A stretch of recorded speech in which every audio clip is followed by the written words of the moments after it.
Actually, where are you going? Where are you going? Where are you going? Are you going to Africa? Ate. Hello kayo dyan. At gagala na naman kami, nagiya sa Ate Erica, yung kapitbahay namin, na magpunta daw kami sa meeting ng Synergia Dao, networking yun. Actually, naka-attend na ako dyan before nung nasa EPSA ako. In-invite kasi ako na pinsa ko noon. Ayan nga, nasa road kami ng Saudi papuntang Robinsons kasama sila Ate Erica and yung kapitbahay namin na iba. Ayan yung kasama ko, yung baby ko at saka yung pamangkin ko na si Yuki. So, nakarating na nga kami sa Daoyan, sa may tabi ng police station Northwalk. Ayun yung sa Energia. And then, nasa labas nga kami, maulan-ulan nga dyan kasi nga nasa labas kami, nagpipicture. After namin nag-meeting, ayan, sobrang tagal, no? 6 hours siya tayo. Nakatulog yung baby ko doon, nakakainip. Ako, di man ako masyado nakakakinig kasi nga, yung baby ko pinapatay ko. And after nga namin na nag-meeting sa Miss Energy, nagkayaan kami ni ate kasi Samji talaga yung usapan namin.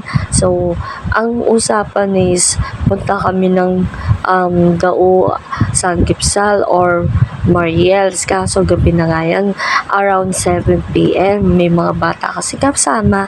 So, hinatid muna namin mga kasama namin iba dito sa may lugar namin sa Plaridel. Bali yung mentor na si Sir Paul, inatid kami sa may pupuntahan namin. Ang dami namin choices, no? Napunta kami sa may Balibago na yung gusto kong kainan noon nung buntis ako sa may Angry Pig. Kaya lang, maraming tao at pasara na din. So, ang last choice namin is yung napunta rin kami sa may Millennial, sa may Helsonville. Pero ang ano talaga namin usapan dyan na pa. Sabi ko, tikman namin dito kasi nakikita ko to sa Facebook, viral siya and mukhang masarap. So, umuulan din kasi dyan, no, mga kamarites. Gusto ko talaga sa may Mariels syempre dahil sanay na ako doon, masarap doon, lalo na yung kimchi nila. Kaya lang nga, wala kami service,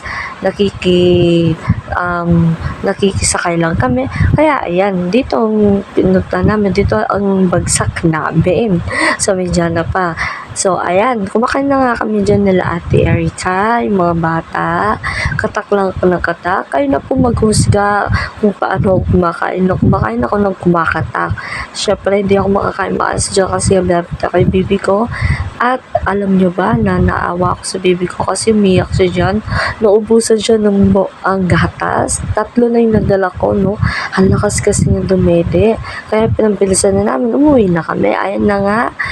Sa office siya, no? Kasama ko yung baby ko. Nagpicture-picture kami doon. Ang sarap na tulog ng baby ko kasi naka-aircon nga. O, diba? Nakikinig pa siya. Akala mo, naitindihan niya ang bait-bait ng baby ko, diba? Ayun yung kinain namin. Unlimited dyan. Bye-bye!